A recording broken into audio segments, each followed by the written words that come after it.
Hey there and welcome back. In this video we'll be going over the top 5 ways to make combat fame in Albion Online.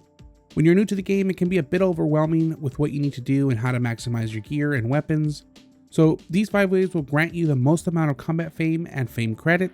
Some will require specific weapons or gear, however you can use the fame credits to level up other items. The way I'll rank these depends on a few different criteria like the risk reward, the initial silver investment, and the amount of combat fame that you'll get.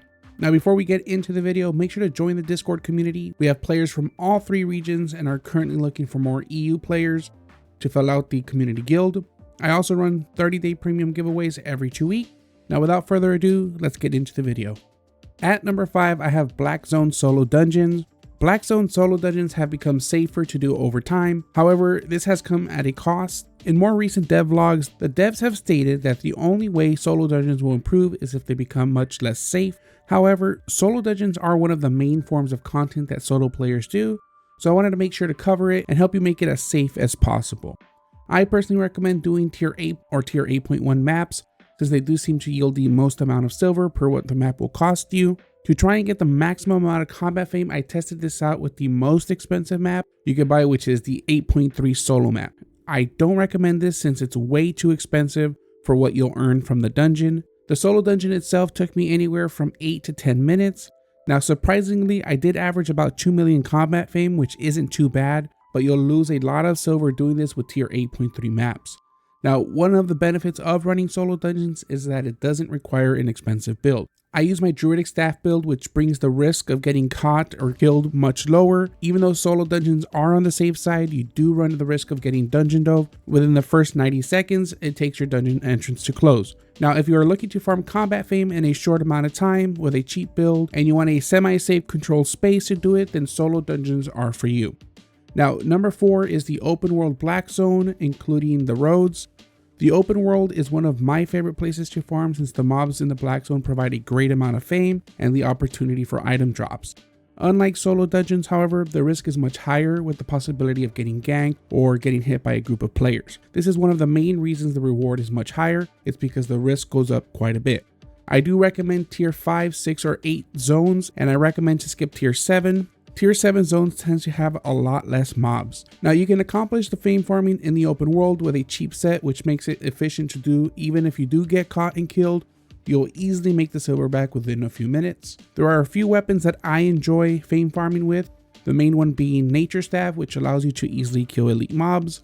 However, you can do really well with a battle axe, fire staff, and a curse staff. The other benefit to the open world is that it presents you with the roads.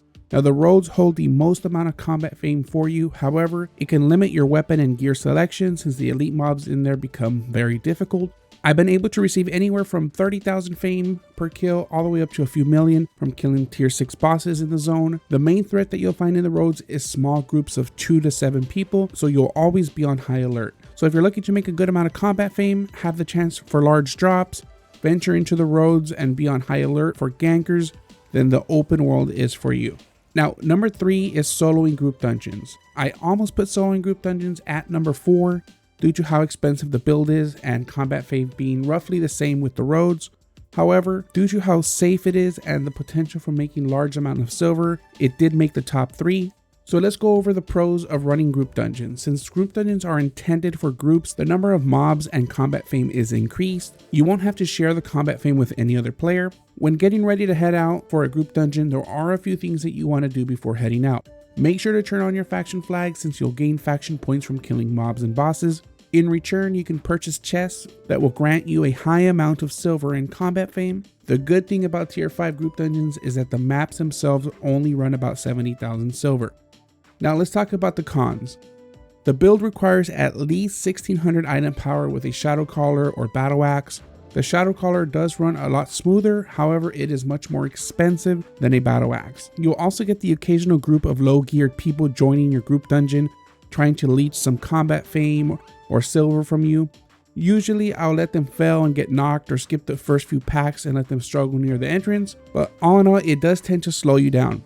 Now at times you might forget to purchase food. and find yourself facing a legendary boss and wishing you wouldn't have, and out of nowhere, for a reason I still don't understand, a guild PvP flag randomly shows up in a yellow zone group dungeon and saves me.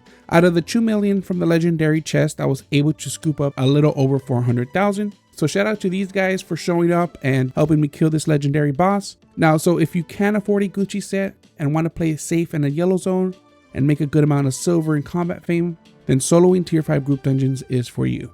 At number 2, I have soloing static dungeons. You'll need the same Gucci set from soloing group dungeons, however the amount of combat fame that you'll earn per hour will be much more. You will sacrifice this silver income, but for this video we're focusing on combat fame. You'll also want to make sure that you are faction flagged to double up on the faction points to use on chests. Now this will be done in a tier 4 safe zone, so you won't have to stress about being killed or losing your set. Tier 4 statics tend to be empty in comparison to tier 5 statics, so don't waste your time fighting for mobs at a tier 5 static. Now some of the cons are like number 3, where you'll be using an expensive set, and getting knocked by mobs can get expensive very quickly.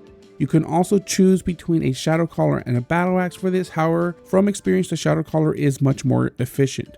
If you're wondering what build you'll need, I recommend a Spectre Hood, Shadow Caller, Musak Offhand, the Hellion Jacket, and Guardian Boots. I do have videos that go more in depth on how the build works and breaks it down, so make sure to check out the video if you want to see exactly how to do it. Now at number 1, I have ratty Nightfall Abbeys and the Mist. The amount of silver and combat fame that you'll pick up from a Black Zone Nightfall Abbey is unmatched. This doesn't include the might and favor that you'll receive to purchase Conqueror chests, which holds huge amounts of silver and combat fame. But one of the best things about this is that you won't even need an expensive set.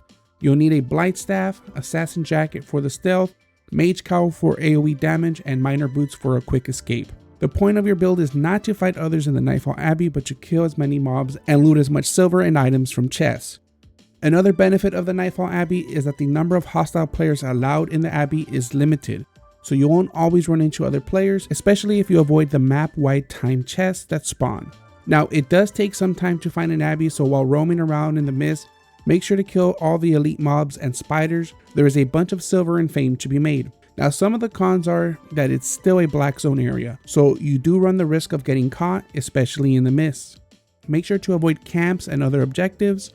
I also don't recommend getting greedy while in the Abbey. If you get a huge amount of loot, then head out and go bank it. Now let's say you don't want to play a nature build, you can use the other weapons like Curse Staff, Fire Staff, and Battle Axe. Alright guys, I'm more than confident that following any of these methods will make you millions of combat fame. If you enjoyed the video, make sure to hit the like button and subscribe to the channel for more Albion Online content. Join the Discord community and take advantage of the giveaways.